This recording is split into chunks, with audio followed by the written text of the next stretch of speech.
Magandang gabi mga ka-low carb. Ito po si Uncle Justin ng Life Without Rice Movement. Live tayo ngayon mula dito sa Marikina City para sa ika-112 na kabanata ng Kwentong Low Carb. Ang ating paksa ngayong gabi ay lakas at sigla ng mga senior. Ito ang intermittent fasting as medicine. So, maikli lamang ating kwentuhan ngayong gabi mga ka-low carb. At paki-comment lamang kung ako ay naririnig ng ating mga followers at mga taga-subaybay ngayon dito sa ating programa ng Kwentong Low Carb sapagkat ngayon ko lamang na-restore ang aking audio system, itong aking microphone na ito, no? So, nag-aalala ako kung ito ay naririnig ba ng aking audience. Okay, magsimula na tayo mga ka-low carb. Sa panahon ngayon, maraming senior citizens ang itinuturing na walking pharmacy. May gamot sa diabetes, isa pa sa high blood, dagdag pa sa cholesterol, at hindi pa kasama dito ang mga maintenance para sa arthritis at iba pang mga karamdaman. Para bang normal na lamang na pagtanda ay katumbas ng sakit at reseta. Pero sa loob ng ating Life Without Rice movement, nakikita natin ang isang bagong mukha ng pagtanda. Mga seniors na low carbers. Kaya itong ating kabanata ngayong gabi, ang ating episode 112 ngayong gabi, ay nakapatungkol ito doon sa pagikayat sa mga low carbers na mga seniors dito sa Life Without Rice movement para i-practice at i-maximize ang intermittent fasting. At itinuturing natin ito bilang isang medicine. Ang mga seniors dito sa ating Life Without Rice movement ay hindi sila bihag ng gamot, hindi alipin ng karamdaman. Sa halip, sila ay masigla, sila ay malakas at may malinaw na pag-iisip. Kahit lagpas na sila ng 60, 70 o higit pa. So, anong sikreto mga ka-low carb? So, pagpatuloy natin, Okay, mga ka-low carb, shout out kay Ramil, Good evening, Ramil. Pakikan nga at paki-feedback nga kung naririnig ang aking audio o hindi. Ganon din at i-shout out natin kagad si Linda Arcega. Good evening, sabi niya. Maraming salamat sa inyong maagang paglahok. At i-feedback lamang kung naririnig ang aking audio ngayon dito sa ating broadcast. Okay, magpatuloy tayo mga ka-low carb. Ano ang sikreto? Ang sagot ay intermittent fasting bilang isang gamot. Intermittent fasting as medicine. Hindi ito isang tableta, hindi kapsula, kundi isang paraan ng pamumuhay na nagbibigay ng pahinga sa katawan upang makapag-ayos at maghilom. Healing starts when insulin rests. Kapag binigyan natin ng pahinga ang katawan mula sa walang tigil na pagkain ng carbs, nagsisimula ang tunay na paggaling. Sa ating kwentuhan ngayong gabi, tatalakayin natin kung paano nagiging sandata ng mga seniors at lahat ng mga low-carb practitioners for that matter, ang low-carb at intermittent fasting para sa 5 benepisyo. Number 1, kung paano maayos ng intermittent fasting ang ating metabolism. Number 2, kung paano natin naturally nagaganap ang fat burning. Ganon din yung tinatawag na healing and repair, yung autophagy kung tawagin natin. Ang pang-apat na benepisyo ng IF ay ang mental clarity. At ang pang-5 ay ang longevity at vitality. Doon iikot ang ating kwentuhan ngayong gabi mga ka-low carb.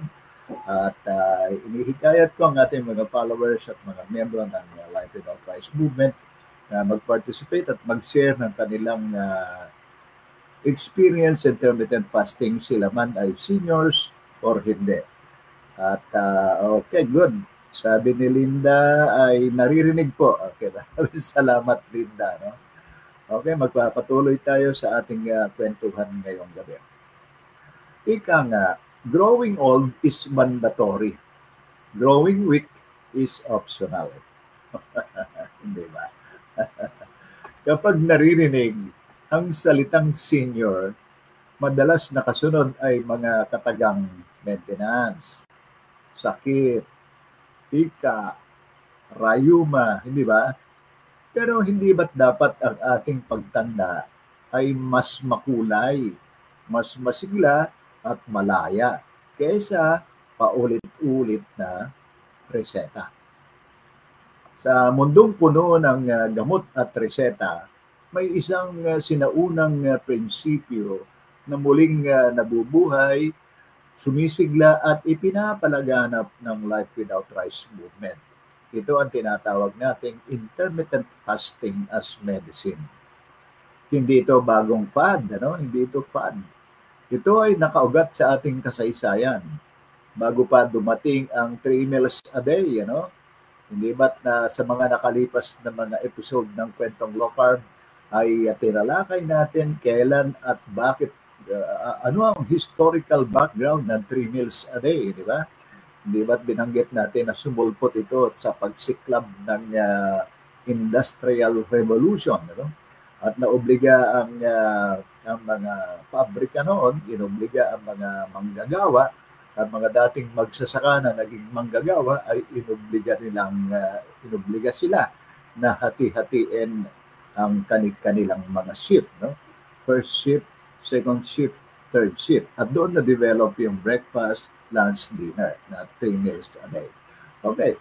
At siyempre, itong intermittent fasting ay matagal nang nakaugat sa kasaysayan natin. Hindi lang hindi lang bilang kasabay ng pagsisimula ng 3 meals a day, kundi bago pa man na-imbento ang mga instant noodles, bago na-imbento ang mga soft drinks, ang ating mga ninuno ay namuhay sa natural na fasting at totoong pagkain. Sila ay mas malakas, mas malusog at mas bihirang magkasakit.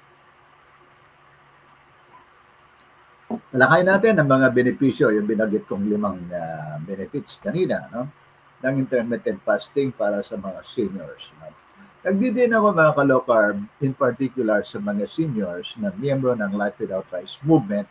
At ganun din, para mahikayat yung iba pang mga seniors na taga-subaybay natin o sumusuporta sa Life Without Rice movement or kritiko or nagdadalawang isip na subukan at i-practice ito. Hikayat natin ang mga seniors na ito para lumaya sila doon sa pagkaalipin, pagtatali doon sa kanilang daily maintenance na ito ay habang buhay nilang iniinom araw-araw. Ano? Okay, number 1 benefit ng intermittent fasting, pag-aayos ng metabolismo. Ang healing sa ating sistema ay nagsisimula kapag ang ating insulin ay nakatigil. Ibig sabihin, pagka hindi taas-baba, hindi nag-spike ang ating insulin. So kapag nakatigil ito, mababa siya, ibig sabihin ay magsisimula na ang healing process dito sa ating sistema. Ang metabolismo, ang natural na makina ng ating katawan. Sa tamang galaw, ito ay nagbabalanse ng enerhiya, tumutulong sa paglago, at nag-aayos ng mga nasisirang bahagi ng cells. Pero kapag ito'y nasira, nagsisimula ang sunod-sunod na problema sa kalusugan. Paano nasisira ang insulin? Sa bawat kagat ng kanin, tinapay, pansit o matatamis na pagkain, mabilis na tumataas ang ating blood sugar. Para maiproseso ito, naglalabas ang ating pancreas ng hormone na tinatawag na insulin. Kung paminsan-minsan lamang ang ganito, ayos lang. Pero kung araw-araw, 3 beses o higit pa at puro carbs, high carbs ang kinakain natin, napipilitan ang pancreas na maglabas ng insulin ng paulit-ulit. Sa paglipas ng mga taon, 2 taon, 5 taon, 1 dekada, 20 years, 30 years, naalala ko si Nanay Conching sa aking excuse me, video call kanina alas 3. Siya ay 85 years old na. Pero nagpasya siyang mag-practice ng local at nagkakwentuhan kami na kumbinsin natin siya na pagalingin ang kanyang tumubong bukol sa kanyang ovary. At yun ang gusto ko sabihin na naunawaan niya na so sa loob ng 80 years, 85 siya ngayon, so sabi ko na lang naman, sa loob ng 80 years, overloading ka na ng mga carbohydrates na kinain ko sa nakalipas sa mga 80 years na yan. So, nagsulputan na mga sakit mo ngayon. Ano? Okay, so nakumbinsi naman siya at ngayong araw, magsisimula na siya ng pag-practice ng local. So, ganun din ang ating pinagkukwentuhan ngayon, mga kalokan. Nasisira ang ating insulin kapag araw-araw ang ating carb loading. Ano? Hindi lang 3 beses yung sinasabi natin. Merong breakfast, merong morning snack, merong lunch, merong afternoon snack, merong dinner, merong midnight snack. On the average, 5 beses tayong kumakain at naglo-loading ng carbohydrate sa ating sistema. No? So ilang taon na natin ginagawa yon, doon nagkakaroon ng pagkasira ng tinatawag na insulin. No? At napapagod ang ating katawan, mga kalokan. Ang mga cells ay hindi na nakikinig sa insulin. Ito ang tinatawag na insulin resistance. No? At dito nagsisimula ang domino effect naman. Ano? Sumusulpot ang sakit ng diabetes dahil hindi na maipasok ng insulin ang sobrang sugar sa mga cells. No? Sumusulpot din ang mga problema sa fatty liver dahil ang excess sugar ay ginagawang taba at naiimbak na sa atay. No? So, fat storage kung tawagin. Ano? At ganoon din ang suliranin sa hypertension at sakit sa puso. Ano? Dahil sa labis na insulin ay nakakaapekto sa blood vessels at maging sa kidney. Okay. So, paano ngayon nakakatulong ang intermittent fasting? Ganito mga kalokan, ano? Kapag tayo ay nagpa-fasting, bumababa ang insulin sa dugo dahil wala tayong kinakain na carbs. So, pababa ng pababa, no? Imagine natin, every time na kumakain tayo ng carbs, tumataas ang insulin. Kapag hindi tayo kumakain ng carbs, bumababa ang insulin. Okay. At pangalawa, nabibigyan ng pahinga ang pancreas at ang cells mula sa tuloy-tuloy na insulin spikes. So, hindi taas-baba ang insulin natin. Ano? So, pagka ganoon, nakakapagpahinga ang ating pancreas. No? Unti-unti ring bumabalik ang insulin sensitivity. No? Mula doon sa resistance na mataas at nagiging normal, nababalanse ang insulin at tawag natin doon ay insulin sensitivity. Ibig sabihin, may higit na epektibong nagagamit ng mga cells ang insulin sa tamang dami. Okay. So, madaling salita, ang intermittent fasting ay parang reset button ng metabolism. Okay. So, kung ganoon, anong resulta nito sa mga seniors na nagpa-fasting, ano? Nagpa-practice ng low carb at fasting? Ang mga seniors ay mas kontrolado ang kanilang blood sugar. Hindi na roller coaster, taas-baba ang mga glucose nito. No? Mas stable ang energy, walang bigla ang antok o pagod matapos kumain. Di ba? Nararanasan nyo yan mga kalokad. No? Kakakain mo pa lamang, mayat-maya, naantok ka na agad. At mas malayo ang ating katawan sa iba't ibang mga komplikasyon. Ano? Nababawasan ang risk ng stroke, ang risk ng kidney disease, at ang risk ng heart attack. Ang hindi gamot ang nag-aayos ng ating metabolism. No amount of pills and medicine or drugs, for that matter, ang magsasaayos ng ating metabolism. Kundi ito ay disiplina sa pagkain, yun ang tunay na lunas. Okay. Hindi gamot, kundi yung pagkain. Yung natural na pagkain. Ang ikalawang benepisyo ng intermittent fasting, mga kalokan, ay ang natural fat burning. Katumbas nito yung pagsulpot ng ketosis. When sugar is scarce, fat becomes the fuel. Okay. Hindi ba? Noong tayo ay kumakain pa ng mga kanin, ng mga tinapay, ng pansit, ng carbs, ang ating fuel ay galing doon. Yung glucose galing doon.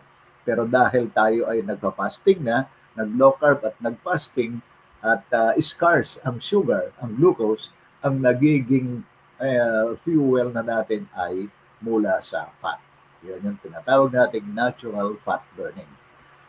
Sanay ang mga modernong tao sa sugar bilang energy source. Pero ang totoo, limitado at mabilis na maubos ang energy mula sa glucose. Kaya pagkatapos ng ilang oras, gutom na naman ulit at mahina uli ang katawan. Sa intermittent fasting at low carb lifestyle, bumababa ang insulin at napipilitang gamitin ng katawan ang taba, yun yung fat, no? Bilang pangunahing gasolina, ika nga. Ito ang tinatawag na ketosis. No? Hindi lang ito tungkol sa pagpapayat na low carb, pagbabawas ng timbang. Ito ay tungkol sa stable na energy, stable energy. Hindi nag-uumpisa sa taas ng blood sugar at biglang nauwi sa crash, no? Yung roller coaster na sinasabi ko kanina. No? Ang resulta nito, mas tumatagal tayo na pakiramdam natin busog, mas madali ang weight management, at mas malakas kahit senior ka na. Yeah. Yun ang fat burning. Benefit ng intermittent fasting. Number 3 benefit, mga kalokar, ang healing and repair. Yun yung autophagy. Dito papasok yung reactivation ng autophagy. Pinakamahusay maghilom ang katawan kapag hindi abala sa pagtunaw ng pagkain. Yun ang, pag natin kakalimutan yun, mga kalokar, no? Ang ating pancreas, kung busy siya at taas baba ang ating insulin, hindi makakapagsimula ang healing sa ating sistema, sa ating katawan. Kapag walang pagkain sa sistema, hindi trabaho ng katawan ang magproseso ng kinain. Sa halip, na-activate ang autophagy, ang natural na proseso ng katawan na nagwawalis ng mga sirang cells at gumagawa ng bago. Para itong cellular housekeeping. Binubura ang mga lumang protina, toxins at cell debris. Nagbibigay daan sa mga bago at mas malulusog na cells. Kaya naman, maraming studies ang nag-uugnay ng fasting sa pagbagal ng ating aging process at pagbaba ng risk ng cancer at neurodegenerative diseases. Yan. Kumbaga, fasting is not starvation. It is cellular renovation. Okay. So, ang resulta nito, mga kalokan, mas malinaw ang ating balat, mas matatag ang immune system, at mas handa ang katawan sa iba't ibang klase ng stress. Okay. Ang pang-apat na benefits, ang mental clarity at focus. Ang tahimik na tiyan ay nagbubunga ng tahimik na isipan.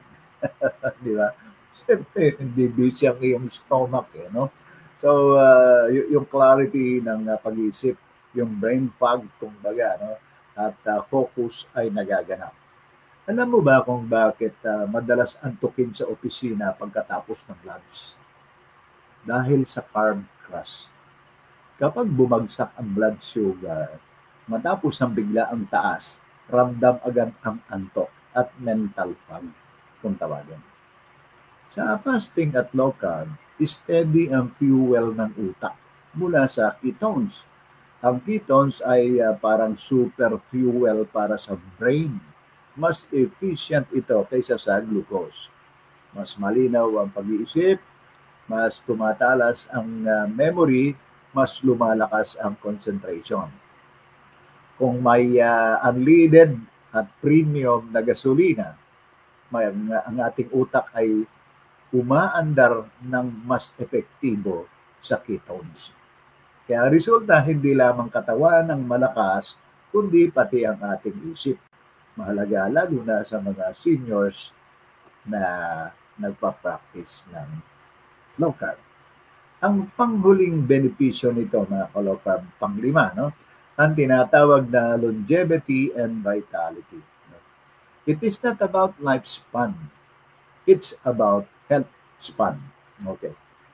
At itigil ko ng konti ito at magpo-post lang ako at titignan ko ang ating monitor ngayong gabi at baka nakat na ang aking live at nasa kabilang monitor kasi ako, hindi doon sa main monitor tayo. Okay. So far, so good. Ano? So, alam niyo, nitong nakaraan, siguro mga 2 days ago, no? Merong mga nag-comment, may nag-comment doon sa ating mga thread, sa ating mga posts. Dahil sa, parang, ang sabi nung nag-comment doon ay, ewan ko kung tatagal itong hukluban na ito. Ang tawag niya sa akin ay, na mapangkot siya na comment yun eh. Tinawag niya akong isang hukluban at sabi niya ay, ewan ko kung aabot ka sa 90 years.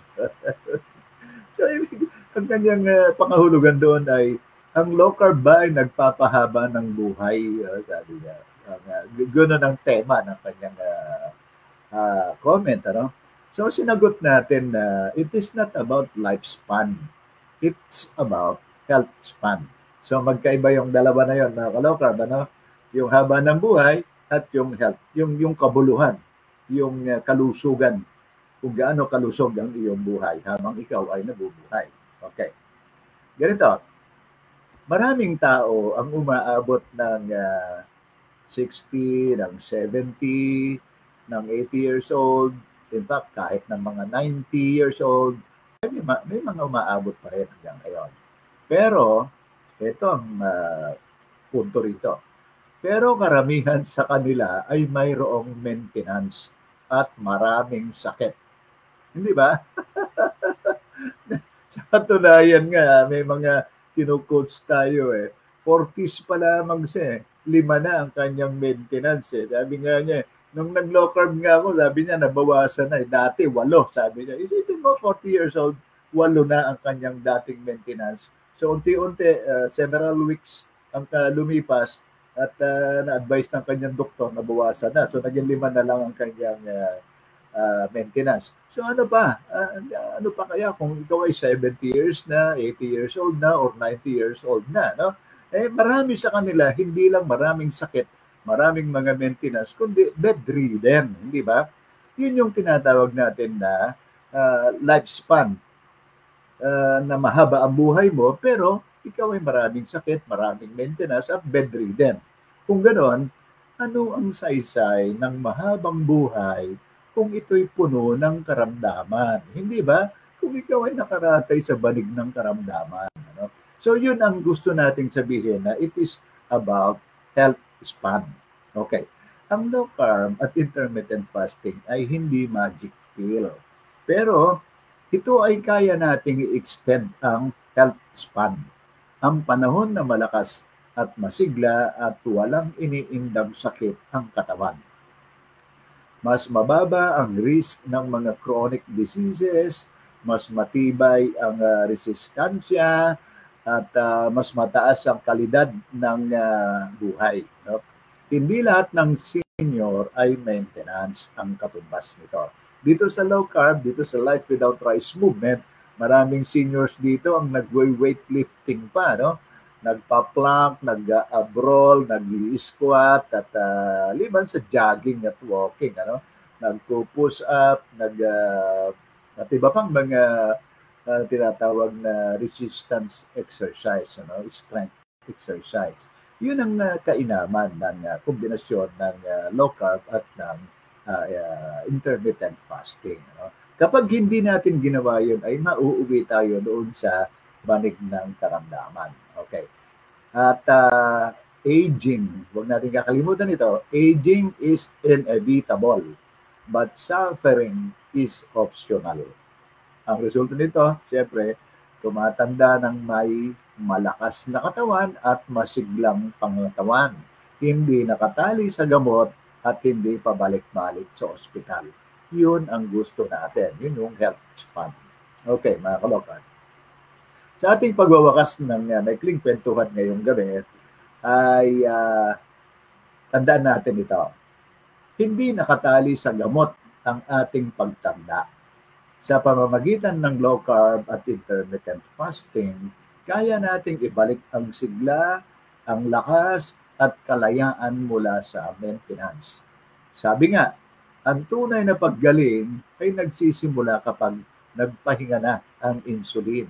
Ibig sabihin, kapag nakapahinga na ang insulin, diyan ang time na magsisimula ang healing sa ating katawan. At hindi lahat ng senior ay katumbas ng maintenance.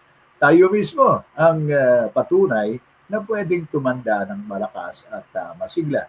Ako po ay 68 years old na, no?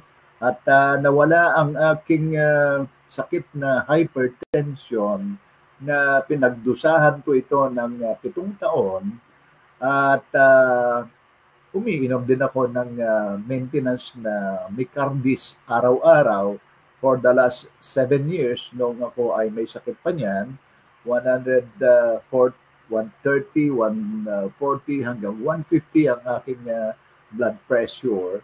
At hindi gumagaling hindi na i-stabilize ito ng Micardis, ano. Siyempre, liban doon ay may sakit pa akong hyperthyroidism, ano. Merong hormonal imbalance ako doon, ano. At napawi ito, mga kalokard, mga taga-subaybay. Napawi ang aking hypertension at hyperthyroidism sa loob ng 6 na linggo nang ako ay mag-practice ng low carb at intermittent fasting. Sa 6 na linggo na yon, mga kalokab, ang aking kinain lamang ay karne, lahat ng klase ng karne na available sa market, at lahat ng isda at seafoods, at ganoon din ang itlog. On the average, pinakamababang 4 na itlog araw-araw hanggang 10 itlog araw-araw ang aking kinakain. Liban doon, siyempre, yung mga healthy fats, yung taba ng baka, sebo kung tawagin natin, ay inihalo natin sa ating pagkain, isinasama natin yun sa ating mga pagkain. Ganoon din yung taba ng baboy, kung tawagin ay lard, talo kung sa baka, lard kung sa baboy, at iba pang mga animal fats including chicken oil, ano, na tayo ang gumagawa noon. At siyempre sa ating pagluluto, liban doon sa talo, sa lard, at iba pang mga healthy oil, kabilang dyan ang coconut oil, ang ating ginagamit sa pagpiprito, sa pagigisa, sa ating pagluluto. Minsan at naglalagay din tayo ng nag-spray tayo ng olive oil sa ating mga pagkain para sa dagdag na nutrisyon, ano, sapagkat dito sa ating low carb lifestyle, ang pangunahing macronutrients na kailangan ng ating katawan ay yung tinatawag na fat and protein. Itong fat and protein na ito, mga kalokad, ang tinatawag natin healing food. At itong healing food na ito ay higit na mabisa na mapapabilis yung ating paggaling kapag sinabayan natin ito ng intermittent fasting. Yan. Kaya hindi lahat ng senior ay katumbas sa maintenance. Nawala yung aking maintenance na yan. 3 taon na akong nagpa-practice ng low carb intermittent fasting at wala na rin akong maintenance, mga ka-low carb. Ano? Tayo mismo ang nagpapatuloy dito at buhay na halimbawa dito. Kaya sama-sama nating ipagpatuloy ang kwento ng kalusugan, hindi lang para sa atin, kundi para sa susunod na henerasyon sa Life Without Rice movement. Tunay na may buhay, tunay na buhay na walang sakit, at buhay na masigla. Okay. Bigyan na natin tatapusin ang aking nagkikwentuhan ngayong gabi mga kaloka, batikay. So, ganun din, magbibigay tayo ng isa pang announcement mga kaloka. At ganito, yung ating iba't ibang mga services, tayo ay, ang ating timeline Facebook account ay parang sabihin natin free resources ito ng local advocacy and practice. No? So, isi-share natin dito ang ating mga practice sa mga research at mga articles dito at mga karanasan ng iba't ibang mga local practitioners, hindi lamang sa Pilipinas, kundi worldwide. Ano? At ito ay tawag natin dito ay free resources. Marami ang nagpapahayag sa atin at nagme-mensahe ng pasasalamat at acknowledgement na sila ay gumaganda ang kanilang karamdaman, bubuti ang kanilang metabolismo sa pagsubaybay lamang ngayon. So ako ay natutuwa at higit na na-inspire sa mga ganoong mga komentaryo. No? Ganun pa man, ang iba pang mga resources natin ay ang tinatawag na meron tayong online community ng mga low carbers, ng mga baguhan at mga natihan, yung Life Without Rice movement by Uncle Justin. Ano? Meron tayo ditong miyembro na around 280,000 members ay available dito. Maaring lumahok ang marami. No? I-google nyo lamang ang salitang Life Without Rice movement. Ay lilitaw na yon doon. Ay i-click nyo na lamang yun at mag-join kayo ng libre. No? So doon ay mararanasan ninyo at maobserbahan ang iba't ibang mga practice ng mga low carbers sa iba't ibang panig ng Pilipinas at maging sa iba yung dagat na miyembro ng Life Without Rice movement. Okay. So doon ay nabibigyan natin sila ng mga libreng payo, ng mga sharing mismo ng kapwa natin mga low carbers. Sila ay nagbibigay ng sinishare nila ang kanilang mga pagkain, ang kanilang unang meal, ang kanilang ikalawang meal, ikatlong meal, ganoon din ang kanilang timad o 2 meals a day, ang kanilang pagkain kung paano nila i-break yung kanilang 1 meal a day or OMAD. So ganoon ang mga experience natin doon sa loob ng community na yan at gusto nating palakihin pa at i-share ito at ma-access ng higit pang mas marami. No? Okay, mga kalokan. Yun ang mga services natin na free access para sa lahat. Ano? Kaya naman tinawag natin na sinisikap natin ang low carb movement natin dito sa Life Without Rice movement ay dapat abot kaya ng grassroots. No? Sa mga civil society organizations, sa mga civic groups, sa mga communities, sa mga barangays, ay pwede natin makapartner sila para sa implementation ng local movement sa grassroots. Okay. Ang iba pang serbisyo natin ay itong ang paglalabas natin ng mga reference materials, mga e-book na ito. Liban doon sa aking mga blog posts araw-araw at tinawag ko ito na local truth bomb. No? So yun ay karaniwan isa o dalawa on the average ang aking pinopost sa araw-araw. Liban pa sa mga articles, paminsan-minsan may mga blog post tayo hinggil sa mga iba't ibang usapin sa low carb at intermittent fasting. Ang ikatlo ay ang consultations. Ano? At tayo ay nagbibigay ng serbisyong 1-hour video consultation. Ano? Sa lahat ng mga interesado na magsimula sa pag-practice ng low carb para bumilis at sabihin natin para magkaroon sila ng eksakto, tugma at proper guidance ng pag-practice ng low carb. Ito po pwede natin i-avail itong 1-hour video consultation with Uncle Justin. Ano? At ito ay parang foundational, ano yung mga tamang protocol, paano natin simulan at mai-practice ang tamang low carb protocol at from there kaya na nating mag-isa para gano'n, no? So ito yung simula ng tinatawag natin empowerment. Empower natin ang bawat isa at kalaunan ay kaya na natin mag-solo. Hindi trial and error ang ating ginagawa, no? So meron din tayong other services, yung low carb coaching, meron tayong tinatawag na change your plate, change your life, 6 weeks low carb coaching. Ito ay online coaching. So sa 6 na linggo ay i-coach ko ang mga coachee, itong mga nag-enroll na ito, at i-monitor natin yung kanilang daily practice ng low carb, including monitoring ng mga blood sugar at kanilang mga blood pressure markers at iba pang mga markers hanggang sa 6 na linggo. At doon sa 6 na linggo ay independently kaya na nilang gawin ito for life, no? So ma-empower sila sa loob ng 6 na linggo at habang buhay na nilang magagamit yung kanilang natutunan dito. So yun po yung ating mga services dito sa Life Without Rice Movement. Kaya sa iba't ibang mga followers at sumusubaybay na gustong maging interested dito sa ating lifestyle na ito, magpadala lamang po kayo ng private message kay Uncle Justin dito sa aking timeline. So muli, maraming salamat sa inyo. Yung mga hindi ko pa nasagot na iba pang mga participants ngayong gabi ay sasagutin ko na lamang doon sa pagkatapos ng ating live stream na yan. At maraming salamat. Ito po si Uncle Justin at nagsasabi ng magandang gabi sa inyong lahat at padayon.